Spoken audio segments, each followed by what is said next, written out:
Recent టైంలో మొత్తం hot topic assurity ఎక్కడ చూసినా అష్యూరిటీ. ఒక అతన్ని మోసం చేసి 10 crores దాకా అమౌంట్ తీసుకుందని చెప్పి ఆ అబ్బాయి కంప్లైంట్ ఫైల్ చేయడం అయితే జరిగింది. దానిపైన మాట్లాడుతూ నేను ఈ రోజు ఒకటైతే కాలికట్ బయటకు వచ్చింది అష్యూరిటీది. ఏమని చెప్పి అంటే ఆమె 1.6 crore రిటర్న్ ఇస్తాను నేను అని చెప్పి మాట్లాడింది. అంటే మిగతా అమౌంట్ ఇవ్వదా? అష్యూరిటీ నిజంగానే తీసుకుందని ఇక్కడ ప్రూవ్ అయింది కాబట్టి దీనిపై మీరు ఏమంటారు యాజ్ ఎ కామన్ మ్యాన్? కానీ సోషల్ మీడియాలో రోజు ఒక సెలబ్రిటీ బయటికి వస్తున్నారు, ఒక్కొక్క మోసంతో ఒక్కొక్కరు వస్తారు. కానీ మోసం మాత్రం కామన్గా జరుగుతుంది. ఒక్కొక్క మంగళి గారు చూస్తే ఒక రకంగా పేరు తెచ్చున్నారు, విష్ణుప్రియ ఏమో సబ్స్క్రైబర్స్ ప్రకారం వచ్చింది ఇన్స్టాలో. ఆయన ఇప్పుడు చూస్తే అష్యూరెడ్డి చూస్తే కనుక అష్యూరెడ్డిది నేనైతే తప్పు లేదని అంటాను. ఎందుకంటే ఇక పాపం ఆమె 1.5 CR అన్న ఇస్తా అంటున్నది. ఆ ప్లేస్లో నేను గనక వేరే వాళ్ళు ఉంటే కనుక ఇవ్వద్దనే చెప్తాను. ఎందుకంటే ఆమె ఒక లవ్లో ఉన్నారు, ఆయన సెకండ్ మ్యారేజ్, అన్మ్యారీడ్ అమ్మాయి ఈమె, చిన్న ఏజ్ ఈమె, అక్కడ గెలవడం జరిగింది. నీకు మ్యారేజ్ అయిపోయిన తర్వాత నువ్వు డైవర్సీ ఒక అబ్బాయి అయి ఉండి నువ్వు అన్మ్యారీడ్ అమ్మాయిని పెళ్లి చేసుకోవడానికి చూస్తున్నావు. కామన్గా ఇది అన్మ్యారీడ్స్లో జరిగేది ఏంటంటే మనం ₹1 ఎక్కువ ఇచ్చి ఫ్రెష్ అమ్మాయిని అంటే అన్మ్యారీడ్ అమ్మాయిని తీసుకోవాలని ఆశిస్తుంటారు మనము. అలాంటి సందర్భంలో నీకు తీసుకోవడం జరిగింది. కానీ ఇప్పుడు అష్యూరెడ్డి మీద కేసు పెట్టడం అనేది ఒక హాస్యాస్పదంగా ఉంది. అంటే ఇన్ని రోజులు తిరిగావు నువ్వు, ఇన్ని రోజులు చేసావు, ఇప్పుడు మ్యారేజ్ చేసుకోవాలంటే ఇప్పుడు ఆమె సెకండ్ హ్యాండ్, వాడు సెకండ్ హ్యాండ్. ఆ సెకండ్ హ్యాండ్ని చేసుకోవాలంటే ఇప్పుడు అప్పట్లో తెలివి లేక ఆమె స్టూడెంట్, చిన్నపిల్ల, అక్కడ స్టడీస్కి వెళ్ళడం జరిగింది, అబ్రాడ్కి వెళ్ళడం జరిగింది. అక్కడ మీరు కలిసి మాట్లాడుకుని చేశారు. అప్పుడు ఆమెకు సెన్స్ లేదు. ఇప్పుడు ఒక సెలబ్రిటీ హోదా వచ్చింది, ఒక మెచ్యూర్ మైండ్ వచ్చింది. సెకండ్ హ్యాండ్ ఎందుకు చేసుకోవాలని ఆలోచన ఉండొచ్చు అష్యూరెడ్డికి, ఫ్యామిలీస్కి ఉండొచ్చు. వాళ్ళ డాడీ కూడా ఒక మాట ఏమన్నాడు, వాళ్ళ అష్యూరెడ్డి మాత్రం చాలా మంచిది, అలాంటిది కాదు, వాళ్ళ అమ్మ ఇన్ఫ్లుయెన్స్ చేస్తే ఇన్ఫ్లుయెన్స్ అయ్యొచ్చు అని వాళ్ళ డాడీ సర్టిఫికేట్ ఇవ్వడం జరిగింది. వాళ్ళ డాడీ కూడా దాంట్లో రెస్పాన్సిబుల్ లేదని చెప్పడం జరిగింది. కేసులో ఏం రాశాడు ఆ అబ్బాయి? ధర్మేంద్ర కదా, ధర్మేంద్ర ఏం రాశాడు కేసులో? మన ఈ నలుగురు పేర్లు రాశాడు, ఫ్యామిలీ రాశాడు. ఫ్యామిలీ వాళ్ళ డాడీకి సంబంధం లేదని చెప్తున్నాడు. మేము యాక్చువల్లీ ఆ సంబంధమే వద్దు, మాకు సంబంధమే అవసరం లేదని చెప్పిన తర్వాత కూడా మళ్ళీ నువ్వు అమ్మాయితో జర్నీ ఎలా చేశారు మీ ఫ్యామిలీ వాళ్ళు? వాళ్ళ డాడీ పర్మిషన్ ఇవ్వనప్పుడు మీరు ఇప్పుడు వచ్చేసి డాడీ మీద కేసు పెట్టడం ఎక్కడిది? అమ్మాయి మీ సంబంధం వద్దు, మీరు ఆల్రెడీ దొంగనా కొడుకులు, మీ మీద కేసులు ఉన్నాయి, మీ మీద ఏదో ఫైనాన్షియల్గా ఏదో కేసులు ఉన్నాయని కూడా చెప్పడం జరిగింది. మీ ఫ్యామిలీ బ్యాక్గ్రౌండ్ అట్లాంటి మ్యారేజ్ అయిన వాళ్ళకి మేము ఇయ్యమని చెప్పడం జరిగింది. మళ్ళీ నువ్వు డాడీకి తెలియకుండా అమ్మాయితో రాయబారాలు ఏంటిది? వాళ్ళ మదర్కి పైసలు పిచ్చి ఉండొచ్చు, సో ఫ్రీగా పైసలు వస్తుంటే తీసుకోవాలని ఉండొచ్చు. అది పక్కన పెట్టేస్తే నీకు ఇలా అమ్మాయి వద్దంటుంది, వాళ్ళ మమ్మీ వద్దంటుందా? అమ్మాయి వద్దంటుంది. పెళ్లి చేసుకోవాల్సింది వాళ్ళ అమ్మాయి, 100 ఏళ్ళు బ్రతకాల్సింది వాళ్ళ అమ్మాయి, ఎవరు? అష్యూరెడ్డి బ్రతకాల్సింది. ఇప్పుడు ఆమెకి ఏమొచ్చిందో అర్థమైంది. ఇంకో విషయం ఏంటంటే అమ్మాయికి పైసలు ఇవ్వడం ఏందండి? మీరు ఇస్తారా? రూపాయి ఇస్తారా? గర్ల్ ఫ్రెండ్కి ఎంత అయినా కూడా వాలంటైన్స్ డేకి ఏమి ఇస్తారు మీరు? గిఫ్ట్ ఇస్తే ఒక కప్ ఇస్తారా, లేకుంటే ఒకటి ఇస్తారు, లేకుంటే ఓయోకి తీసుకెళ్తారు. దీని తప్ప మనం ఏమి ఇస్తాము? అమ్మాయిలకు ఏమి ఇస్తామండి? కోట్లు ఏమైనా దారబోస్తాడా? నీకు సిగ్గు లేకుండా నీకు అమ్మాయి దొరకదని ఉద్దేశంతో నువ్వు కోట్లు దారబోసి ఇప్పుడు అష్యూరెడ్డి మీద కేసు పెట్టడం ఏంది చండాలంగా? ఇప్పుడు అష్యూరెడ్డి ఒక మాట తప్పుగా అనుకోకండి, ఇది అమ్మాయి మీద చెప్తున్నాను. అష్యూరెడ్డి ఇప్పుడు ఫిజికల్గా ఒకవేళ కనెక్ట్ అయితే గనక ₹1 కూడా అవసరం లేదు, ఇవ్వాల్సింది అవసరం లేదు అష్యూరెడ్డికి. అష్యూరెడ్డి వాళ్ళ అడ్వకేట్ గనక ఈ మాట చూస్తే గనక, ఒకవేళ తప్పు మాట్లాడుతున్నాను, ఒకవేళ అయితే గనక ఆమె ఫిజికల్గా ఒకవేళ మూవ్ అయితే గనక ₹1 కూడా ఇవ్వాల్సిన అవసరం లేదు. ఎందుకంటే ఫిజికల్నెస్ ఆమె కన్యాదానం ఇయ్యగలుగుతాడా ఈ ధర్మేంద్ర? ఉట్టిగాని ఏం లేకుండా 9,33,00,000 ఫ్రీగానే ఇచ్చాడా?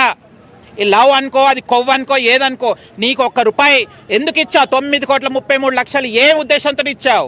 నువ్వు ప్రేమ అంటావు, ఇవాళ పెళ్ళి అంటావు, నన్ను ఇవాళ అష్యూరెడ్డి నాకు మోసం చేసింది అంటావు. నీకు ఏమన్నదే వాడయ్యా? పైసలు ఇస్తే ఎవడని వద్దంటాడా? మీరు ఇస్తే నేను తీసుకోనా పైసలు? ఇప్పుడు మీడియా మిత్రులారా వచ్చారు, ఒక బ్యాగ్ తీసుకోండి, ఒక కట్టాన్ని నేను తీసుకోనా? తర్వాత నేను రెస్పాన్సిబుల్? నువ్వు బయట ఇచ్చావు, నేను ఇచ్చానంటే నా బయట నాకు ఇచ్చే, నీ బయట ఫెయిల్ లేదంటే నేను ఇస్తాను మళ్ళీ return. Why I will give you. నువ్వు ఎందుకు ఇచ్చావు? ఇప్పుడు కేసు పెట్టా. ఆమె నిర్మోహమాటంగా ₹1,50,00,000 ఇస్తా అన్నది. పాపం మే వరకు టైం ఇవ్వండి, మిగతా నేను సంపాదించుకున్నప్పుడు ఇస్తాను అన్నది. పాపం అష్యూరెడ్డి అది కూడా ఇవ్వాల్సిన అవసరం లేదు. ఇలాంటి దొంగనా కొడుకులకు, ఇలాంటి లేడీస్ మీద మోజులున్న కొడుకులకు ఇలాంటి జరగాల్సిందే. నీకు అమ్మాయి దొరకదని పైసలు ఇచ్చావా? అంటే అమ్మాయిని కొనడానికి ట్రై చేశాడు యాక్చువల్లీ ధర్మేంద్ర, అమ్మాయిని కొనడానికి ట్రై చేశాడు అన్నది నేను అర్థమవుతుంది. డబ్బులు ఎప్పుడు ఇస్తాం మనం? కొనడానికి ట్రై చేసినప్పుడే డబ్బులు ఇస్తాం మనము. డబ్బులు ఇవ్వాల్సిన అవసరం ఉంది. పెళ్ళి అయిన తర్వాత నువ్వు ఒక భార్యగా వచ్చిన తర్వాత నువ్వు ల్యాండో, మన్ను, మశానం, గోల్డో, డైమండ్లో ఏదైనప్పుడు పెట్టుకోవచ్చు కదా. అరే పోతే ఈ అమ్మాయి దొరకదు కదా, ఈ అమ్మాయి మళ్ళీ అన్మ్యారీడ్ అమ్మాయి దొరకదు కదా అని ఒక ఆశ కూడా ఉండొచ్చు కదా నీకు. దానివల్ల డబ్బు ఆశ పెట్టి పెళ్లి చేసుకోవాలనే ఆలోచన కూడా ఉండొచ్చు కదా నీకు. ఆ ఆలోచనతోనే కదా నువ్వు డబ్బులు ఇచ్చావు. లేకుంటే ఎందుకు ఇస్తావు నువ్వు డబ్బులు? డబ్బులు ఇవ్వాల్సిన అవసరం ఏముంది? పెళ్లి తర్వాత ఇచ్చుకోలేవా? ఆగలేవా? ఆమె అడగొచ్చు, అష్యూరెడ్డి వాళ్ళ మమ్మీ అడగొచ్చు, అది అడగొచ్చు. డబ్బులు ఇస్తే ఎవరు తీసుకోరు. ఇప్పుడు అష్యూరెడ్డి రియలైజ్ కావచ్చు సెకండ్ హ్యాండ్ ఎందుకు నేను చేసుకోవాలని. దాని తప్పేముంది? ఇప్పుడు ఇచ్చిన డబ్బులు అడగాల్సిన అవసరం ఏముంది? అప్పుడు మీరు 5 సంవత్సరాలు లవ్లో ఉండి ఏమేమి చేశారో మాకేం తెలుసు? అవి అన్నీ రిటర్న్గా ఇస్తావు అష్యూరెడ్డికి? నీకు ఇప్పుడు డబ్బులు అంటే ఇది అడుగుతున్నావు. అండ్ వాళ్ళ డాడీ సంబంధం లేదు మాకు, మా డాడీ అన్నప్పుడు డాడీ వాళ్ళ అశ్విరెడ్డి డాడీ మీద కేసు పెట్టాల్సిన అవసరం ఏముంది? సెలబ్రిటీ ఎలా అయినా తొక్కేయాలని చూస్తున్నారు. తప్పు జరగవచ్చు, డబ్బులు తీసుకున్నది మేము పెళ్లి చేసుకోవడానికి తర్వాత విషయం. కానీ డబ్బులు ఇచ్చే అలవాటు ఎవరు చేశారు? డబ్బుల ఆశ ఎవరు చేశారు? ధర్మేంద్ర డబ్బుల ఆశ అశ్విరెడ్డికి ఇప్పించాడా లేదా, కల్పించాడా లేదా? ఇస్తుంటే తీసుకోవడానికి ఏముంది? ఆమె రేంజ్ రోవర్ కార్ కొంటుంది, డైమండ్లు కొంటుంది, అన్ని కొంటుంది. డబ్బులు ఇచ్చేటప్పుడు ఎందుకు వద్దంటారు? ఇప్పుడు మ్యారేజ్ చేసుకుని అనగానే అన్నీ అడుగుతున్నావు. మ్యారేజ్ చేసుకుంటే కనుక కామ్గానే ఉండేటోడివి కదా, అట్లే ఉండి సావు. ఓకేనా? ఆమె ఏది చేసుకున్నా కూడా ఇది హరాస్మెంట్ కిందికి రాదండి. ఇది ఒక్క ఒప్పందం ప్రకారం వాళ్ళ ఫ్యామిలీ ఇన్వాల్వ్మెంట్ లేకుండా డాడీ మ్యారేజ్ చేయాలంటే ఎవరిని అడుగుతాం? మనం కన్న తండ్రిని అడుగుతాం. అమ్మాయి వాళ్ళ కన్న తండ్రి కానివ్వండి, ఇటు ఇరు వర్గాలు పెద్దవాళ్ళు అడుగుతారు. నీకు డాడీ అక్కడ పర్మిషన్ ఇచ్చేటప్పుడు వీళ్ళ డాడీ కూడా కేసు వేయొచ్చు అండి. అశ్విరెడ్డి వాళ్ళ డాడీ కూడా కేసు వేయచ్చు. వితౌట్ దర్ పర్మిషన్ అమ్మాయితోని తిరిగిండు. ఇవాళ అమ్మాయికి రెస్పాన్సిబుల్ ఎవరు? ఒక సెలబ్రిటీ. ఇవాళ ఇంత బ్లేమ్ అవుతుంది సోషల్ మీడియాలో. ఇప్పుడు ఎవరు బాధ్యులు? అమ్మాయికి రేపు పెళ్లి కావాల్సిన అమ్మాయి రేపు ఎవరు బాధ్యులు? ఇప్పుడు వీడు ఒక కేసు పెట్టడం వల్లే కానీ అశ్విరెడ్డి ఇప్పుడు బ్యాడ్ అయింది. ఇప్పుడు రేపు పెళ్లి కాని అమ్మాయి, నీకైతే పెళ్లి అయిపోయింది, నీకు డైవర్స్ అయిపోయింది, నువ్వు పనికిరాని వాడివి. ఒక పెళ్లి అయిందంటే ఒక పనికిరాని వాడే అయిపోయినావు నువ్వు. ఇప్పుడు నీకు ఎవడైనా దొరుకుతాడు, కానీ ఈ అమ్మాయికి ఎవరు దొరుకుతారు? అదొక ఆలోచించాల్సిన విషయం కదా. ఓవరాల్గా డబ్బులు ఇచ్చి తీసుకోవాలన్నది నీ ఇష్టం. అది ఏమైనా చేసుకోవాలని కేసు కాకుండా ఉట్టిగా మీరు మాట్లాడుకొని అది ఇచ్చినప్పుడే తీసుకోవాలండి. నువ్వు ఇచ్చినప్పుడే ఏం కోల్పోయినా బొంద కోల్పోయావు. ఏం కోల్పోయావు? ఎవరు కోల్పోమన్నాడు నిన్ను? ఎవరైనా లెటర్ రాసి ఇచ్చారు కోల్పోమని? ఆమె అడిగింది నువ్వు ఇచ్చావు, అడిగింది ఇచ్చావు. ఇప్పుడు అడగడం ఎందుకు? అంతే కదా. ఇన్ని రోజులు చాలా ప్రేమలో ఉన్నారు కదా, 5 years ప్రేమకు అది ఒక ఏమంటారు గిఫ్ట్ అని వదిలేయి, సంపాదించుకో. 9 కోట్లు ఎవడైనా ఇస్తాడా అండి? 9 కోట్లు పెళ్ళైన తర్వాత ఇచ్చుకోలేవా నువ్వు? అది నీ తప్పు. అంటే ఇది ఆర్థిక సంబంధం లాగానే ఉంది కానీ ప్రేమ అనేది ఎక్కడా కనిపించట్లేదు. ఈయనేమో అమ్మాయిని కొనడానికి ట్రై చేసిండు, ఆమెమో డబ్బులు వస్తున్నాయి తీసుకోవడానికి ట్రై చేసింది. ఇద్దరి తప్పే ఉంది. డబ్బు సమస్య కాదు ఇక్కడ, ప్రేమ లేదు. It is not there. Love లేదు, పాడు లేదు. డబ్బుల మహిమ. ఈయన డబ్బులు ఇచ్చి ఆకర్షించుకోవాలి, ఈయన చూశాడు. డబ్బులు వస్తున్నాయి కదా, ఈమె ఆకర్షించుకుంది. ఇద్దరు దొంగలే. ఓవరాల్గా చూస్తే కనుక ఇద్దరు దొంగలే. డబ్బులు తింటుంది, ఈయన డబ్బులు ఇస్తున్నాడు అంతే. లోకంలో అబ్బాయిలు లేరా కరవా?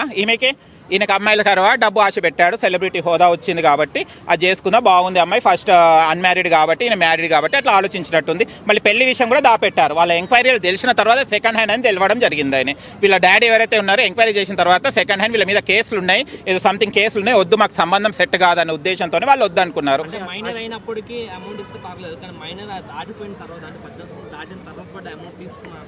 అంటే సార్ ఇప్పుడు డబ్బులు ఎవరైనా ఇస్తే వద్దంటారా? చిన్న పిల్లగాడైనా వద్దంటాడా? వస్తున్నది ఇవ్వడం తప్పు, ఇవ్వడం తప్పు. ఎందుకు ఇస్తాడని చెప్పి క్వశ్చన్ చేయొచ్చు కదా సార్ ఇచ్చేటప్పుడే. ఎందుకు ఇస్తాడు అన్నది క్వశ్చన్ అంటే ఎవరు చేయడు. ఇప్పుడు నేను డబ్బులు ఇస్తున్నానంటే ఇప్పుడు మీరే ఉన్నారు, శాలరీకి వర్క్ చేస్తున్నారు. మీ సార్ ఒక 30,000 కాకుండా 40,000 మీ పాకెట్లో పెట్టాడు. ఎందుకు ఇచ్చావు సార్ అని అడుగుతావా?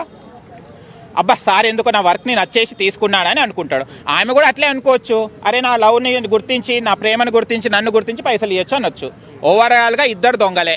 అర్థమైందా? ఈమె వాడుకున్నది, ఆయన యూజ్ చేసుకున్నాడు. ఇద్దరు అమ్మాయి పోదని ఈమె, అబ్బాయి దొరకడని ఈయన డబ్బులు అమ్మాయి అని. ఓవరాల్గా 1.50 lakhs మేలో తీసుకుంటారు కదా ధర్మేంద్ర. అవి అవన్నీ వస్తాయి.